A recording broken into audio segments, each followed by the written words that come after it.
আজকের অনুষ্ঠানের। আমাদের রাজ্যে সাধারণত কি কি ডাল শস্যের চাষ হয়? আমাদের রাজ্যে মূলত ডাল শস্য চাষ বলতে আমাদের মেনলি সাধারণভাবে কলাই, মুগ, অরহর, তা মুসুর, ছোলা, মটর,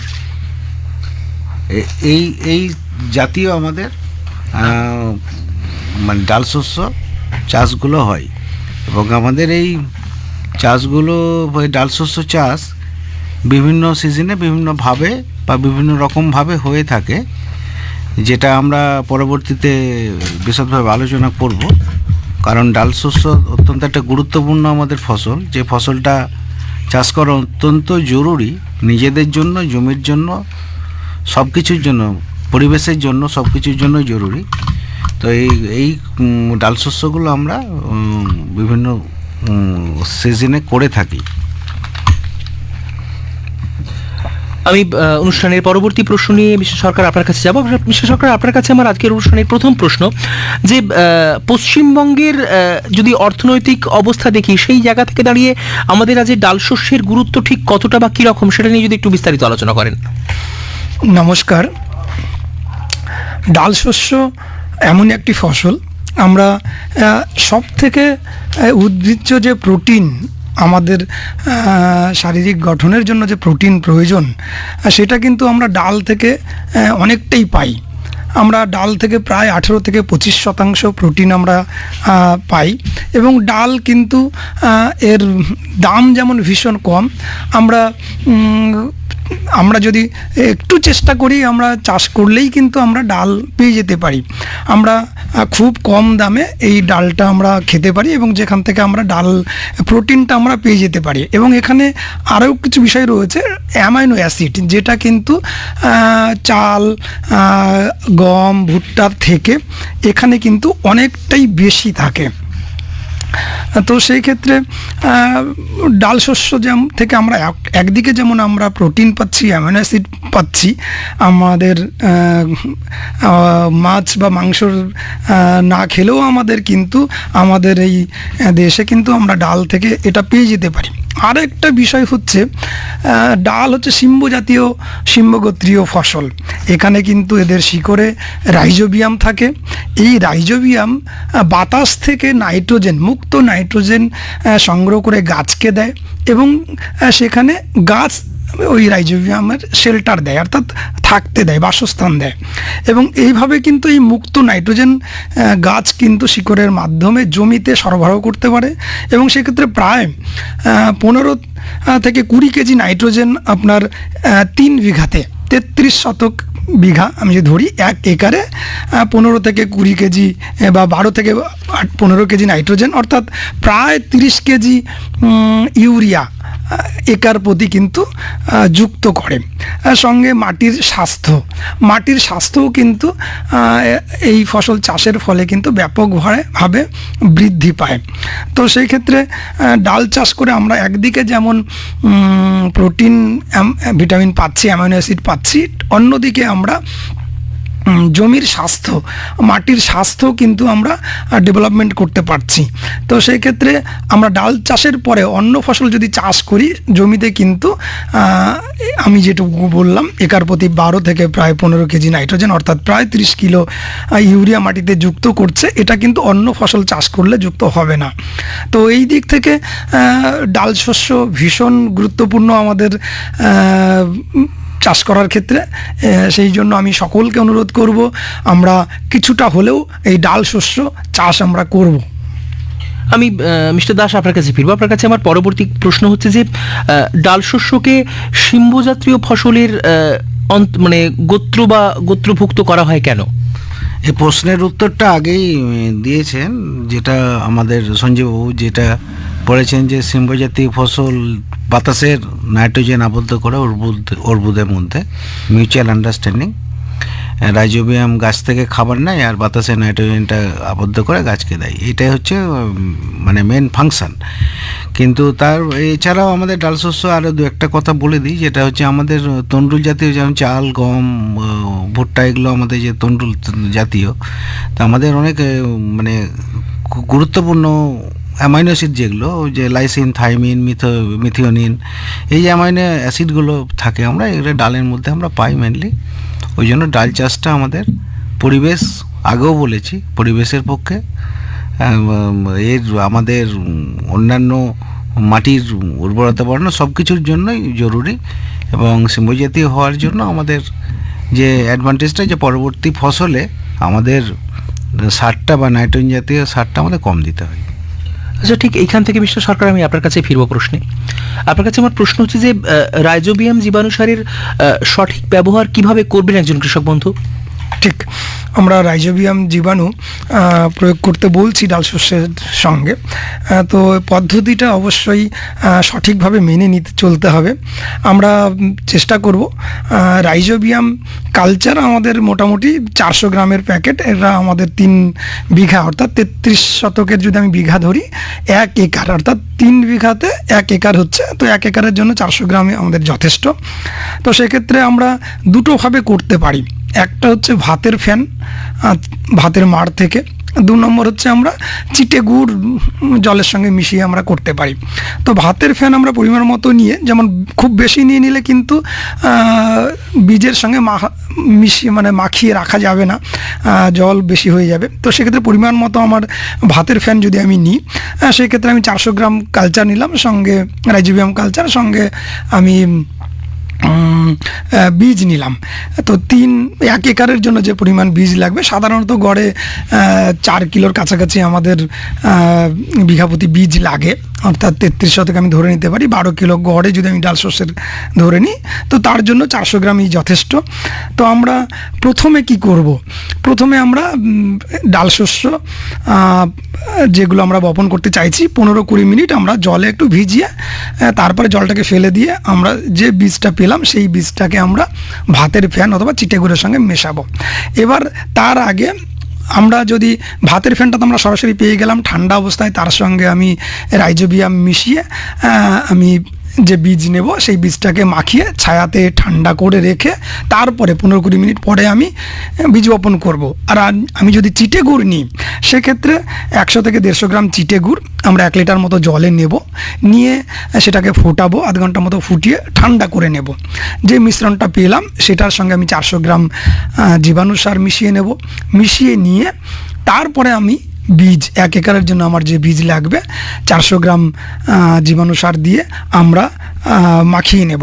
মাখিয়ে আমরা কিন্তু ছায়াতে শুকিয়ে নেব 10-15 মিনিট। শুকিয়ে নেওয়ার পর আমরা বীজ বপন করব। বীজ বপনটা কখন করব এটা কিন্তু খুব গুরুত্বপূর্ণ, যেহেতু জীবাণু এরা কিন্তু রোদ ভালোবাসে না, আমাদেরকে হয় সকালে নইলে বিকালে বীজ বপন করতে হবে। তো আমি যেটা বলতে চাইলাম আরেকবার একটু বলি, আমি দুভাবে আমরা করতে পারি, এক ভাতের ফ্যান আর একটা হচ্ছে চিটে গুড় মিশ্রিত জল। আমরা চিটে গুড়টা আমি বলে দিয়েছি, 1 লিটার জলে 100 থেকে 150 গ্রাম চিটে গুড় আধা ঘন্টা মতো ফুটিয়ে সেখানে 400 গ্রাম রাইজোবিয়াম আর ভাতের ফ্যান পরিমাণ মতো নিয়ে সেখানে ঠান্ডা অবস্থায় অবশ্যই 400 গ্রাম জীবাণু সার মিশিয়ে আমরা 1 একরে যেটুকু বীজ লাগবে সেটা মিশিয়ে আমরা ঠান্ডাতে ছায়াতে শুকিয়ে নেব 10-15 মিনিট। তারপরে আমরা বিকালে অথবা সকালে বীজ বপন করব। আচ্ছা মিস্টার দাস, আমি আপনার কাছে প্রশ্নে ফিরবো। আপনার কাছে আমার প্রশ্ন হচ্ছে যে ডাল শস্যের উৎপাদন বৃদ্ধির জন্য কি কি ব্যবস্থা গ্রহণ করবেন একজন কৃষক বন্ধু? আমাদের কৃষি দপ্তরের পক্ষ থেকে যে আমাদের অনেক কিলো সুপারিশ দেওয়া হয় সব ফসলের ক্ষেত্রেই ফলন বাড়ানোর জন্য, শুধু ডাল শস্য বলে নাই, ধান, গম, পাট সব কিছুর ক্ষেত্রে। তা আমি আজকে ডাল শস্য নিয়ে বলবো। ডাল শস্যের প্রথম হচ্ছে আমাদের প্রথমে যে জাত বা বীজ যেটা নির্বাচন করতে হবে, সেই বীজটা যেন রোগ সহনশীল বা রোগ বা পোকা বা সহনশীল যেন হয় বা তাদের প্রতিরোধ ক্ষমতায় যেন থাকে।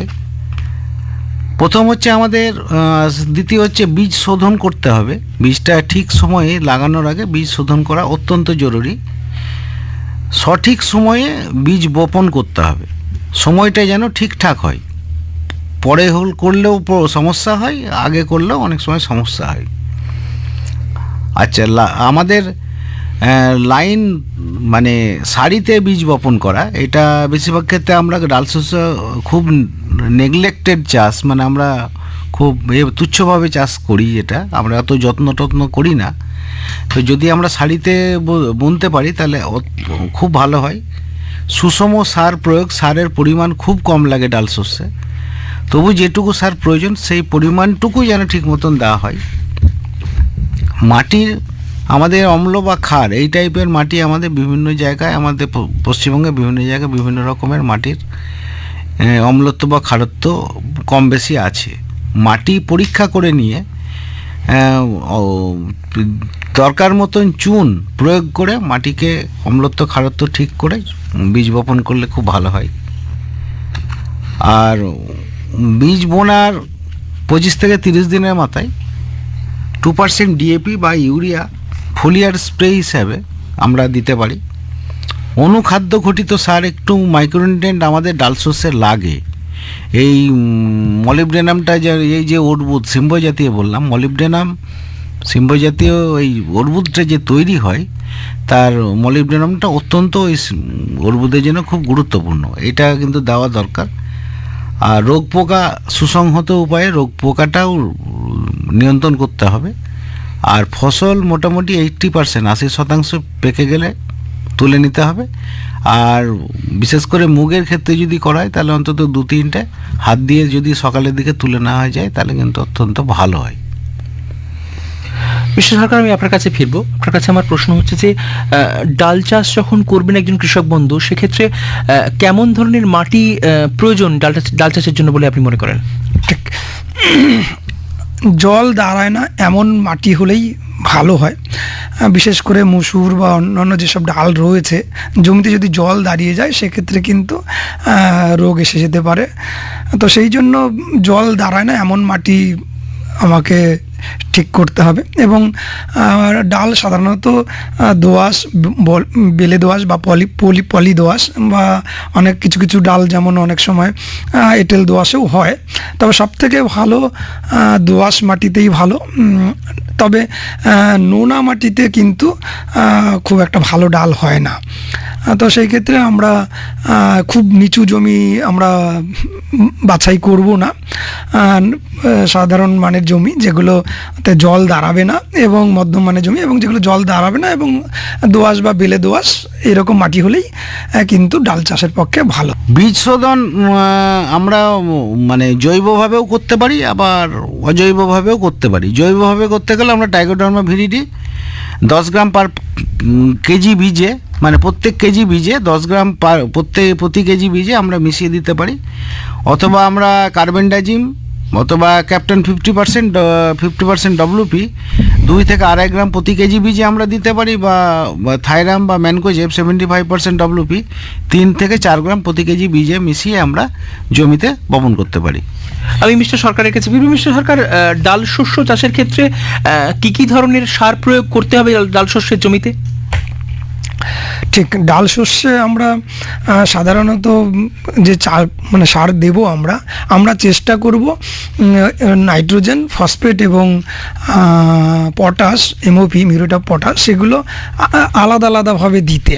আমরা ইউরিয়া আকারে দেব এবং SSP আকারে দেব এবং মিউরেট অফ পটাশ আকারে দেব। কেন? ডালের ক্ষেত্রে সালফারটাও ভীষণ জরুরি। সেই ক্ষেত্রে আমরা চেষ্টা করব নাইট্রোজেন, ফসফেট এবং potash, MOP muriate of potash, সেগুলো আলাদা আলাদাভাবে দিতে। আমরা ইউরিয়া আকারে দেব এবং SSP আকারে দেব এবং মিউরেট অফ পটাশ আকারে দেব। কেন? ডালের ক্ষেত্রে সালফারটাও ভীষণ জরুরি। সেই ক্ষেত্রে ফসফেট, সিঙ্গেল সুপার ফসফেট যদি আমরা দিয়ে থাকি সেখানে কিন্তু আমরা 12% হারে সালফার পেয়ে যাব, নইলে আলাদা করে আমাকে একটা সালফার দিতে হবে। আমরা সাধারণত যেটা করব, আমরা বেশিরভাগ ডালের ক্ষেত্রেই আমরা যদি একটা গড় হিসেব ধরি তাহলে আমাদের প্রায় 7.5 কিলোর, আমাদের এক্ষেত্রে একটু বলে নিই, আমাদের ডাল চাষের ক্ষেত্রে কিন্তু মূল সারই মূলত করা হয়। চাপান সার খুব একটা ব্যবহার করা হয় না, চাপানের ক্ষেত্রে আমরা স্প্রে করতে পারি।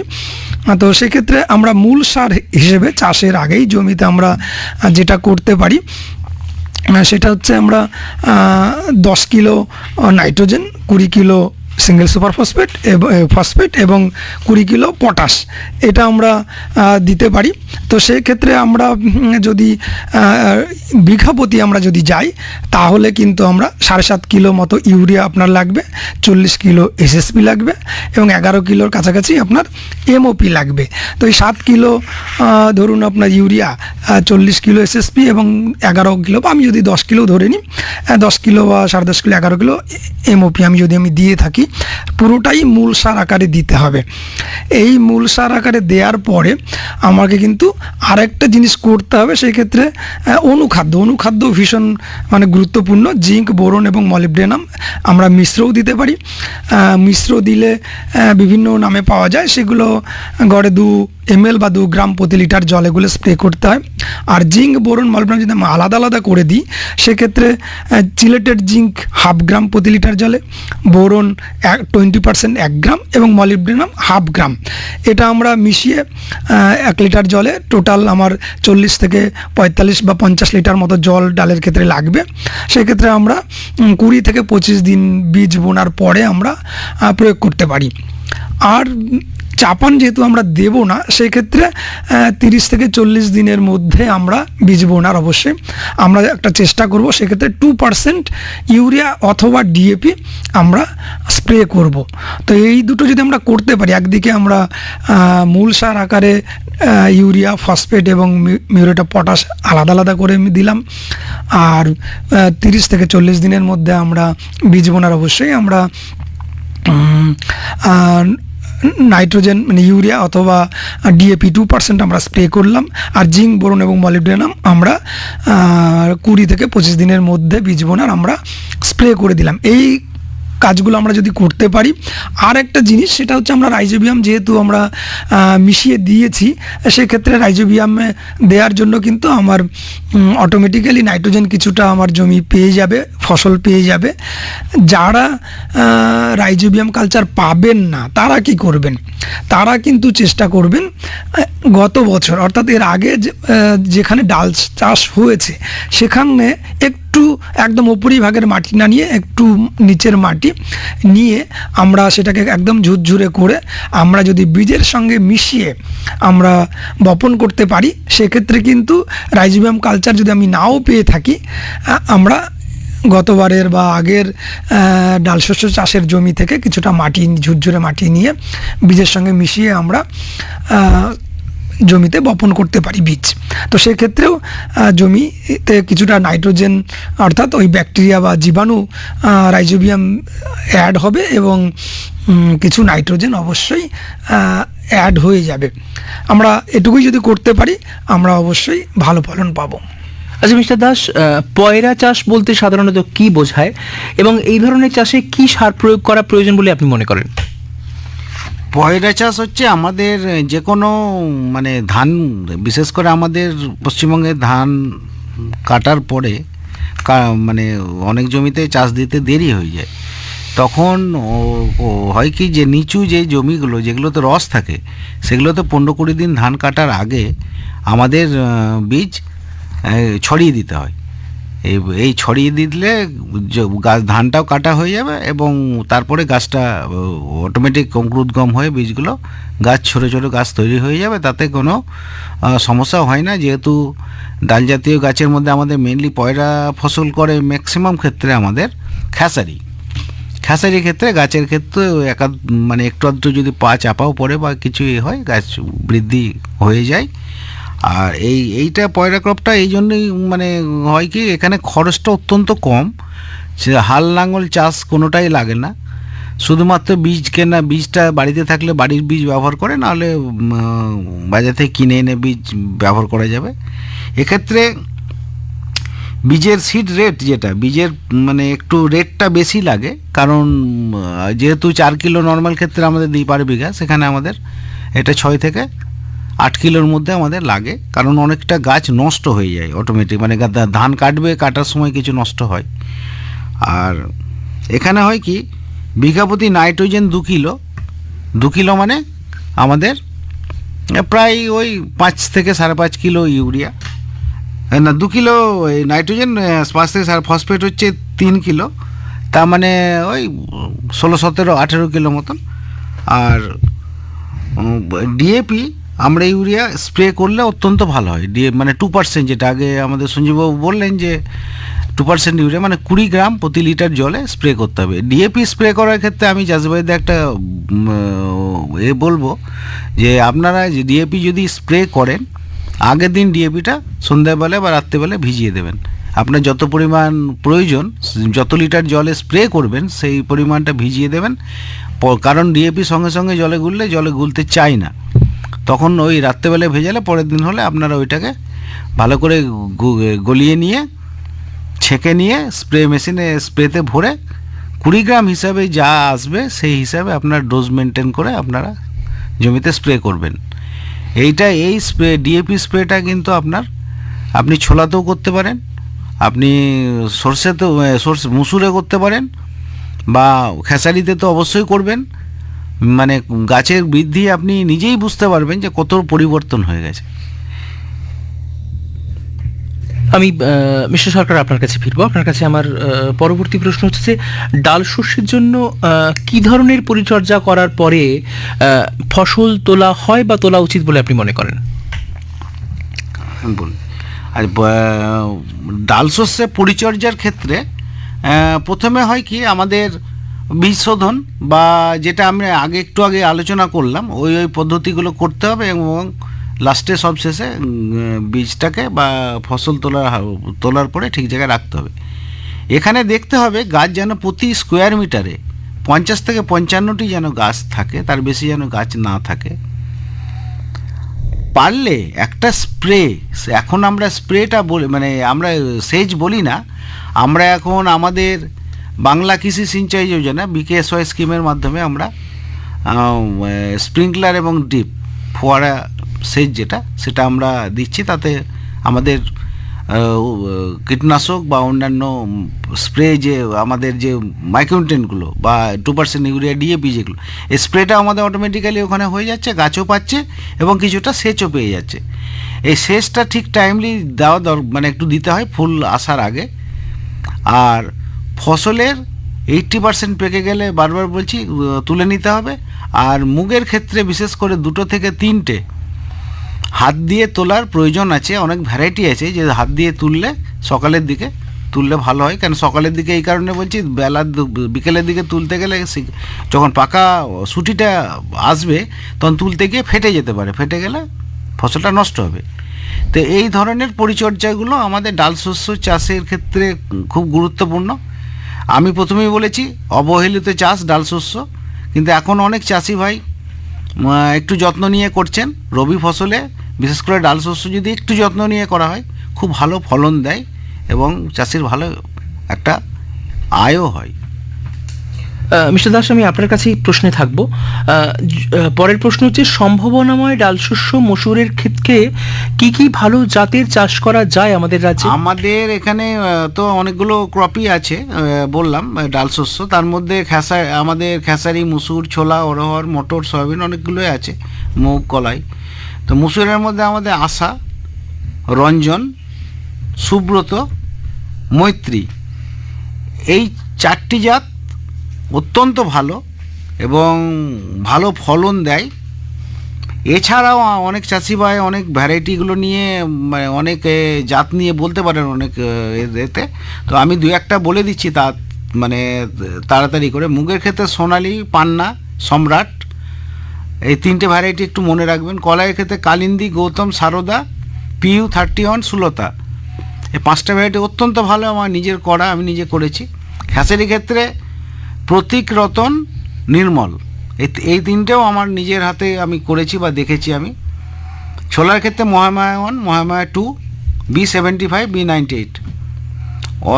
অরহরেরটা আগেই বলেছি। মটরের ক্ষেত্রে ধূসর, শঙ্কর, এই 2টো ভ্যারাইটি জাত একটু মনে রাখবেন। এই মোটামুটি আপনাদের যে ডাল শস্য আমাদের হয় এই জাতগুলো একটু নোট করে রাখবেন, তাহলে আপনাদের করতে বীজ লাগাতেও বা খুঁজতেও সুবিধা হবে। আর এগুলো অনেক রোগ প্রতিরোধ ক্ষমতাও আছে এই বীজগুলো। ধরুন আসন্ন বা আগত মুগ ডাল চাষের ক্ষেত্রে কৃষক বন্ধুরা কি কি ভালো জাত ব্যবহার করতে পারেন মিস্টার সরকার? আচ্ছা, আমার আগের বক্তা এক্ষুনি বললেন, দেবব্রতবাবু এক্ষুনি বলেও দিলেন, তবু আমি আরেকবার বলি। যেমন খুব স্বল্প মেয়াদি 50 থেকে 60 দিনের মধ্যেই ফসল উঠে যাবে, সেক্ষেত্রে বিরাট IPM 2057 এটি কিন্তু ভীষণ ভালো জাত, এর ফলনও কিন্তু ভীষণ ভালো। এটি স্বল্প মেয়াদি একদম 1 নম্বর। হলদে বা কুটে রোগ বা পাতায় যে গুঁড়ো রোগ হয় সেটা কিন্তু হবে না এই ফসলের ক্ষেত্রে, এটা কিন্তু ভীষণ ভালো জাত। আমরা একটু আগে শুনেছি সোনালি, অনেক পুরনো জাত, এটাও খারাপ নয়। আমরা IPM 214 এটাও আমরা করতে পারি, এটার ফলনও খারাপ নয়। এটাও কিন্তু আপনার একসঙ্গে পেকে যাবে, আলাদা আলাদা 3-4 বার তোলার সময় নেই, তো সেক্ষেত্রে আমরা একসঙ্গে তুলে নিতে পারবো। হলদে কুটো রোগ বা অন্যান্য যে রোগগুলো সেগুলো এটা কিন্তু অনেক কম হয়। তো বীরেশ্বর নামে আরেকটা জাত আছে, সেটাও খারাপ নয়। এটা তবেও বীরেশ্বর কিন্তু আগামী রবিতে মানে গরমের সময়, মানে আমরা কিছুদিন পরেই যেটা বপন করব সেটা কিন্তু হবে না ভালো, এটা খরিফ মরশুমের জন্য কিন্তু ভালো বীরেশ্বর। আমি মিস্টার দাস আপনার কাছে ফিরবো। আপনার কাছে আমার প্রশ্ন হচ্ছে যে ধরুন যারা খেসারি কড়াইয়ে চাষ করেন, খেসারির ডাল খান, সেখানে জানা যাচ্ছে যে খেসারি ডালের ক্ষেত্রে টক্সিন থাকার জন্য সেখানে পোকা খাওয়ার একটা সম্ভাবনা থেকে যাচ্ছে। আমি বলছি এমন কোনো জাত কি আছে যেটা খেলে, যে জাতের খেসারির ডাল খেলে বা খেসারি কড়াই খেলে কোনো পক্ষঘাতের সম্ভাবনা থাকবে না? আমি একটু আগে জাতগুলো 3টে জাত বলেছি, 3টে জাতের এর মধ্যে টক্সিনটা থাকে BOA, বিঅক্সাইল অ্যামাইনো অ্যালানিন। এইটার জন্যই মেনলি পক্ষাঘাত যেটা আমাদের হয়, যেটা আমরা অনেক সময় বলি প্যারালাইসিস। তো এই পক্ষাঘাতটা মানে অনেকে খেসারি আগে খেত না বা খেসারি চাষ করতো না, এখন খেসারি চাষ আমাদের অনেক বেড়েছে। এর লিমিট হচ্ছে 0.1 থেকে 2.5, এর মধ্যে থাকলে অন্তত আমাদের টেনশানটা থাকে না। যাই হোক, কিন্তু আমাদের BOA পরিমাণ যত কম হবে তত ভালো। আমাদের ক্ষেত্রে রতনের এই টক্সিনের মাত্রা 0.06, অতএব আমাদের অ্যালার্মিং কোনো মানে নেই, ভয়ের কোনো কারণ নেই। প্রতীক 0.109, নির্মল 0.19, এই হচ্ছে পরিমাণ। সবচেয়ে কম হচ্ছে রতনের পরিমাণ সবচেয়ে কম। আমরা আজকাল খেসারি শাকও খাই, বাজারে বিক্রিও হয়। আর মেনলি আমাদের এখন চলছে এই 3টে ভ্যারাইটি আমাদের পশ্চিমবঙ্গে বেশি পরিমাণে চলছে। মিস্টার দাস, আপনার কাছে আমার পরের প্রশ্ন হচ্ছে যে কোন ডাল শস্য আমাদের রাজ্যে সব ঋতুতেই চাষ করা যায় এবং সেই জাতগুলো যদি সংক্ষেপে বলেন। আমি একটু আগে বললাম, আমাদের একটু আগে আলোচনা করলাম, জাতগুলো বলেওছি, সময় নষ্ট করব না। আমাদের মুগ এবং কলাই, আমার বক্তা কোশ্চেন করেছিলেন একজন আমাদের শ্রোতা, মুগ এবং কলাই আমরা সব ঋতুতেই মোটামুটি করতে পারি। প্রি খারিফ, খারিফ, রবি 3টে খন্দেই আমরা চাষ করতে পারি। সাধারণত রাঢ়বঙ্গে এবং উত্তরবঙ্গে বর্ষাকালেও কিছু উঁচু জমি আছে যেগুলো অনাবাদি থেকে যায়, মানে যেখানে চাষ হয় না, সেখানে কোন কোন ধরনের ডাল শস্য চাষ করা যেতে পারে বলে আপনি মনে করেন? আমাদের সেগুলোর ক্ষেত্রে আমরা কলাই, কালো কলাই যেটা ব্ল্যাক গ্রাম, এটা আমরা আলের ধার, জমির ধার, এগুলোতে আমরা ছড়িয়ে বনি দিই। পুকুর পাড় এরকম বিভিন্ন জায়গায় যেগুলো পড়ে থাকে এগুলোতে আমরা ছড়িয়ে দিই, এগুলো হয়ে যায়। আবার কিছু কিছু ক্ষেত্রে আমাদের মুগ যে জাতগুলো বললাম, সেই মুগও আমরা হাত দিয়ে ছড়িয়ে বুনতে পারি। এবং হ্যাঁ, ওই যে বললাম হাত দিয়ে তোলা, হ্যান্ড পিকিং, যেটা হাত দিয়ে তুললে আমরা একটু ফলনটা বেশি পাবো এবং এটা নষ্ট কম হবে। মিস্টার সরকার, আমি আপনার কাছে ফিরবো। আপনার কাছে আমার পরবর্তী প্রশ্ন হচ্ছে যে ডাল চাষের ক্ষেত্রে সাধারণত কি কি রোগ এবং পোকার সম্মুখীন হতে হয় একটি ডাল গাছকে এবং বা ডালের চাষের জমিকে, সেক্ষেত্রে কৃষক বন্ধুরা কি পন্থা অবলম্বন করবেন এখান থেকে মুক্তি পাওয়ার?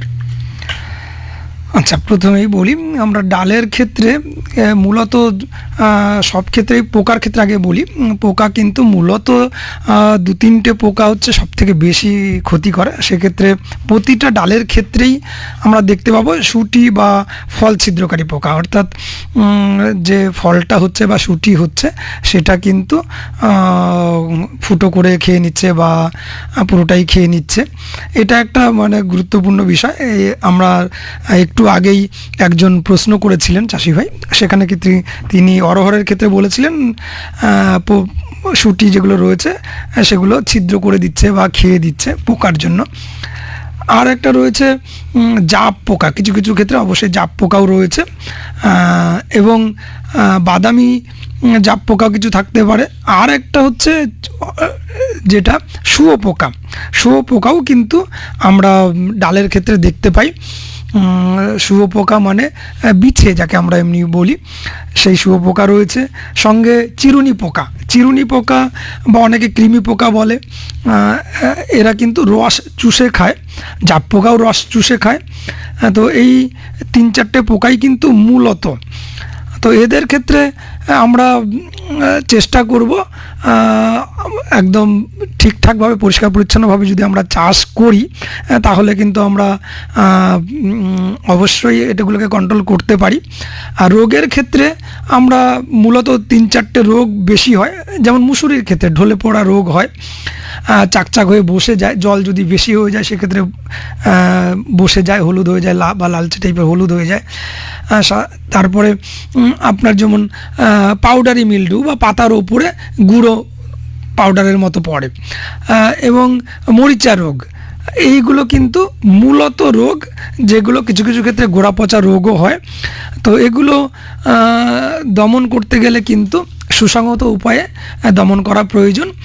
তো সেক্ষেত্রে 1 নম্বর হচ্ছে বিষ শোধন করতে হবে, অবশ্যই বিষ শোধন করতে হবে, এবং তাকে রোগ এবং পোকা সহনশীল জাত নির্বাচন করতে হবে, সঠিক দূরত্বে সঠিক সংখ্যায় গাছ বা বীজ বপন করতে হবে। পোকা আক্রান্ত ডিম বা দলা যেগুলো সেগুলো আমাদের সব সময় ক্ষেত্রে এগুলো তুলে ফেলা সম্ভব নয়, কিন্তু শুয়োপোকা সেই ক্ষেত্রে কিন্তু আমরা যদি শুয়োপোকা দেখতে পাই, আমি একটা জিনিস অবশ্যই বলবো, সেক্ষেত্রে বিষ প্রয়োগ করার দরকারই নেই। আমরা যদি গুঁড়ো সাবান খুব কম দামি গুঁড়ো সাবান যেগুলোতে ক্ষার বেশি থাকে, বিশেষ করে কম দামি মানে হুইল, ঋষভ, যেগুলো কম দাম, এই টাইপের যেগুলো গুঁড়ো সাবান, আমি হয়তো 1-2 নাম বললাম, আরও এরকম অনেক গুঁড়ো সাবান রয়েছে যেগুলো কম দামি এবং ক্ষার বেশি, সেইগুলো যদি আমরা লিটার প্রতি 2 গ্রাম জলে গুলে স্প্রে করতে পারি বা ছিটিয়ে দিতে পারি তাহলেও কিন্তু শুয়োপোকা দমন হবে। আমরা জৈব কীটনাশক প্রয়োগ করতে পারি, আমরা রাসায়নিক কীটনাশকও প্রয়োগ করতে পারি। তো সেক্ষেত্রে আমরা যদি জৈব কীটনাশকের দিকে দেখি সেক্ষেত্রে কিন্তু অবশ্যই নিম তেল ভীষণ গুরুত্বপূর্ণ, বা নিম পাতার রস। আমরা ধরুন 1 কিলো নিম পাতা নিলাম, সেটাকে ভালো করে থেতো করে আমরা 1 লিটার জলে ফুটিয়ে সেটা আমরা 500-600 যেমন জল পেলাম, সেইটাকে আমরা যদি 40 থেকে 50 লিটার জলে গুলে স্প্রে করে দিতে পারি 1 বিঘাতে, পোকা কিন্তু দমন হয়ে যাবে। আমরা পোকাকে মেরে ফেলতে চাই না, আমরা পোকাকে নিয়ন্ত্রণে আনতে চাই।